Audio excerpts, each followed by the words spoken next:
تم کیا سمجھ رہے ہو؟ آج محرم جیسے ہی آیا ہر جگہ happy new year, happy new year, مبارک ہو مبارک ہو۔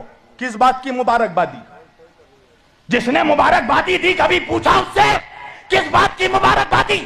نبی کا گھر لٹ گیا اس کی مبارکبادی، نبی کے گھر کے بچوں کو مار دیا گیا اس کی مبارکبادی، نبی کی اولادوں کے جنازوں پہ گھوڑے دوڑائے گئے اس کی مبارکبادی۔ کس بات کی مبارکبادی؟ کہا نوح کی کشتی پار لگی، آدم کی توبہ قبول ہوئی، تجھے آدم یاد رہا، نوح یاد رہے، تجھے حسین نہیں یاد رہا، تجھے ننھا سا بچہ علی اصغر نہیں یاد رہا، تجھے وہ 18 سال کا شبیہ مصطفیٰ علی اکبر نہیں یاد رہا جس کے سینے پہ برچھی لگی؟ کبھی سوچا جس گھر سے پردہ قائم ہوا اس گھر کی عورتوں کو بے ردہ چادر چھین کر ننگے سر پھرایا گیا، فاطمہ کی بیٹیوں کو ہاتھ پسے گردن باندھ کر جناب فاطمہ کی بیٹی زینب کبریٰ حسین کی بہن نبی کی نواسی علی کی بیٹی اپنے بالوں سے چہرہ چھپا رہی تھی، گلی گلی پھرایا گیا۔ تمہیں اب بھی رحم نہیں آتا اہل بیت پہ؟ کیسے مسلمان ہو کہ کلمہ پڑھتے ہو نبی کا اور نبی کے گھر والوں سے ذرا سا بھی محبت نہیں ہے، ذرا سی بھی تمہیں عقیدت نہیں ہے؟ مسلمانوں قسم خدا کی اپنے نبی کے گھر والوں کے وفادار ہو جاؤ، اپنے گناہوں پہ شرمندہ ہو جاؤ، اپنے نبی سے معافی مانگو کہ جو اذیتیں تم نے دی ہے نبی کی آل کو، جو ظلم بنی اسرائیل نے اپنے نبیوں پہ کیا ہے وہی ظلم مسلمانوں نے اس امت نے اپنے نبی کی اولادوں پہ کیا ہے۔ کل اہل بیت کو قتل کیا، آج اہل بیت کا ذکر روک رہے ہو، اہل بیت کے ذکر کرنے والوں پہ فتویٰ لگا رہے ہو، چاہتے ہو کہ کہیں سے ذکر اہل بیت بند ہو جائے، مگر سن لو اس امت میں حسین کا خون شامل ہے۔ اللہ اکبر، وہ حسین کہ جس کے سر کو کاٹا جا رہا تھا تو شمر سے جب پوچھا یزید نے کہ شمر جب حسین کا سر کاٹا جا رہا تھا حسین کیا کہہ رہے تھے؟ کہا حسین کہہ رہے تھے میرے نانا کی امت کو بخش دے۔ اللہ اکبر، اے خدا میرے نانا کی امت کو، اتنا کریم گھرانہ، اتنا کریم نانا کا کریم نواسا، اور اس سے دشمنی مول رہے ہو، اس کے ذکر پہ فتویٰ لگا رہے ہو، اور سوچتے ہو کہ حضور کو چہرہ دکھانا ہے مسلمانوں، قسم خدا کی رسول اللہ کے سامنے کھڑے ہونا ہے محشر میں۔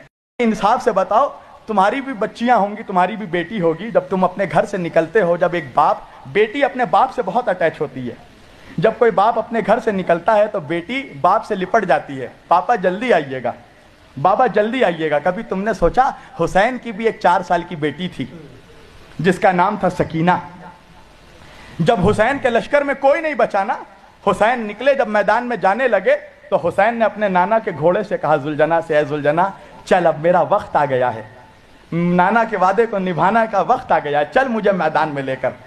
زلجنا روکا رہا، نہیں بڑھا، گھوڑا نہیں بڑھ رہا ہے۔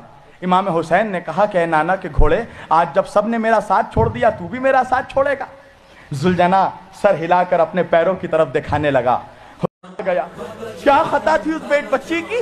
وہ اپنے بابا حسین کو یاد کر رہی تھی کہ بابا مجھے چھوڑ کر کہاں چلے گئے بابا۔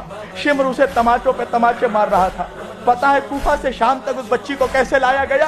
گھوڑے کے پیٹھ پر اس بچی کو رسی سے باندھ دیا گیا، اور اس کے اونٹنی کے پشت پہ چابک مارا جاتا تھا۔ جب وہ اونٹ دوڑتا تھا تو وہ بچی کبھی اس طرف گرتی تھی، کبھی اس طرف گرتی تھی۔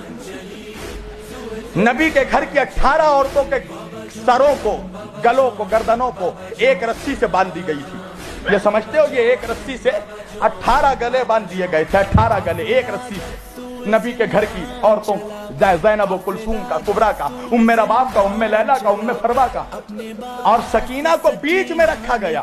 کیوں؟ اس لیے کہ سب بیویاں جو تھی لمبی لمبی قد کی تھیں اور یہ 4 سال کی بچی تھی۔ جب بیویاں کھڑی ہوتی تھی تو اس بچی کے گردن میں پھانسی لگ جاتا تھا۔ نبی کے گھر کی بیٹیاں، بچیاں، نبی کی نواسی زینب گھٹنے پہ چل کے گئی تھی یزید کے دربار میں تاکہ سکینہ کے گلے پہ پھانسی نہ لگے۔